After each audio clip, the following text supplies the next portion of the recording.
This is Jordan Tower with JT News. Make sure you smash that like button, smash that subscribe button. Okay, so we got Fatboy SSC. He was getting arrested, I think in Jersey, but he wasn't too stressed out about it. He just said, hey, I'll be right back, da-da-da-da-da. Made sure he brought his food with him. I don't know, man. Hopefully he's good. He didn't seem too worried, though, so he'll be good. Future claps back at a fan saying he's too old. He says these little cloud-chasing dudes would never say anything like that in person. You're going to learn to mess with me. He's 41. He's really not that old, to be honest with you. And I don't know, man. Fans are just insecure, and sometimes, or it's a younger artist that's insecure, and that's the only thing they got to try to bring you down to their level. And kind of Future took the bait. Let's be honest. Beanie Siegel gets AI on his voice, and because as you know, he's missing half of his lung isn't working right, so his voice never sounded the same. So they used AI to recreate his voice. So when he spits now, it comes out like his voice used to sound, that's pretty awesome. So Fabio Foreign is using this Black Boy Matt situation. He did a diss song, or it could be a song shouting him out. It's one of those weird songs where he doesn't say anything too disrespectful, but it's like, is this meant to be a diss record? And I'm going to tell you something. Fabio Foreign is the only one that hasn't realized that his career is on the outs. He hasn't had a hit in a while. The label pulled the plug on him. They don't believe him in anymore. And I think his last album sold like very little the first week. Yeah, he's not doing too well. But, I'm not saying, I don't understand why the label took a break from him, It's not like, I don't know what happened with Fabio Foreign. He dropped a good song with Meek Mill not too long ago as well. But when the label's done with you, it's a wrap. The label was obviously behind him before. They were greasing the wheels and everything and making him look like something. They can make you look like something. As long as the label's behind you, pumping hundreds of thousands of dollars into you and making sure you're playlisting and making sure you're on billboards, making sure your sales and everything you're doing well, you're going to sell. As soon as they're done with you and you don't have a real fan base to back you up, you're not going to sell anymore. But look at Drake. Drake without Universal would probably be about 1/3 of what he's doing. Most likely 1/3.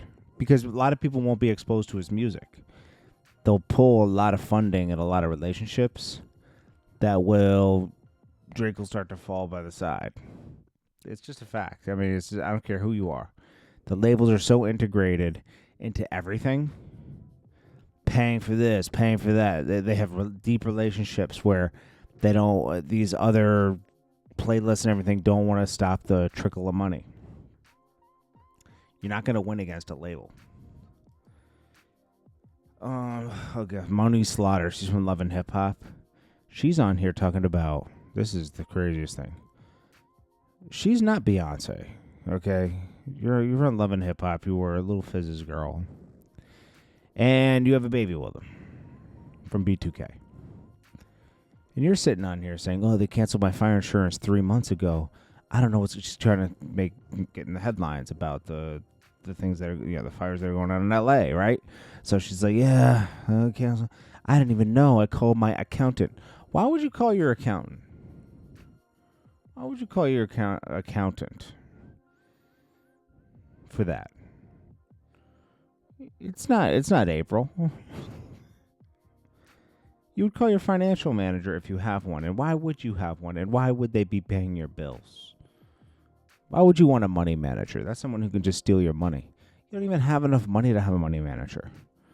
This is someone okay, so a money manager will most of the time take a percentage of your net worth, right? Like of what you make per year off your net worth, right? So say they take $100 million, right? And they put that money to work and say they're making 7% of the money, right?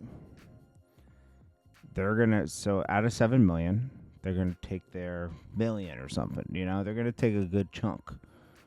Or they're going to take their 500,000. They're going to take a lot of the money, right? She ain't dealing with big money like that. She just probably doesn't have $1 million, okay? She does not need a money manager. She can pay her own bills. She's got the time. So she's a clown. GloRilla's like, why am I single? Well, I'm single because I'm such a real guy. Real N-word, she says, right? I'm such a real N-word that I be telling guys that they bitches as soon as they become one. And I'm like, damn, you, GloRilla. You spent all this money. You got your teeth done, body done, all this. Now you got to get your attitude done. You got to calm down a little bit. Big guys don't want a girl that acts like a dude. You got to just, they like an independent woman. But you got to chill out a little bit. Okay? Can't be calling guys bitches. Scottie Pippen tried to take this guy's girl. He got called out, and the guy says, oh, I'm pimping. The guy said, I'm future, and then Scottie Pippen tried to choke him. It was funny. It's not. It was all in jokes, but it was funny. Yes, Jules. This is LeBron James's alleged mistress. Yes, Jules, if you don't know. She used to be a promotions person. Who knows, man? She's not a big promotions person. I think she just got with a lot of dudes and got a lot of business from that, right? She got in on some gigs. I don't know, man. Her whole thing will always be a mystery to me. She's on here talking about she's doing TV now. I hadn't seen her on anything, man. I don't know what was. Yes, Jules is one of those mysteries. Remember when Kanye had the controversy with her a year ago? Talking about they fired her, but she was pretending to work for them. She'll do anything to be in the blogs, man. All right. Academic says Meg Thee Stallion's restraining order against Tory Lanez is horrific career move, and he wants to talk to Meg Thee Stallion. I agree. It doesn't make sense. She's like, oh, you might come out and want to kill me. Da-da-da-da-da. It just sounds crazy. She got a 5-year restraining order on a man that's in jail. That's a restraining order enough. YSL Mondo says he wants to apologize to Gunna for calling him a snitch. Okay. There's nothing more to elaborate on that, really. Aiden Ross calls out Meg Thee Stallion for getting a restraining order on Tory Lanez. He says, free Tory Lanez. This is crazy. It is crazy. There's no way around it. FBA, Foundation of Black Americans, want an apology from Fat Joe for the slander. Did he go that hard? I don't know, man. This is a weird battle that's going on between Joe and FBA. So this is Jim Jones on the court, and he's doing that Harlem song he has out now, which is good. I like the song. Don't get me wrong. But it's a Cash Cobain song, remix of Problem. He's going so hard with this. This is the fourth freestyle I've seen him done. He has an actual video out. You're going too hard, bro. This is not your song. You remixed it like a mixtape, and I like the video. Dude, now you're trying to like steal the song because you know it's a hit. Cash Cobain kind of didn't really push that one, so he's trying to like remix it and push it. Cash Cobain's in the video. That doesn't mean anything though. I don't think Cash Cobain knew he was going to go this hard with it. I thought he was going to just shoot like a mixtape video and put it out, which he did, and it was good. Jim Jones is feeling himself a little too much lately. He's going to get it from Cameron and Mace this week.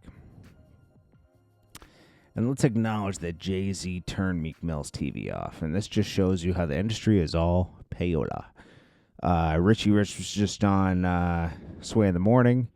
And he was talking about when he used to be signed to Def Jam and work with Lear Cohen. And back in the day. And there was a TV show in the 90s on local TV in New York called Video Music Box. Shout out to Ralph McDaniels. That's a really good dude right there. And he,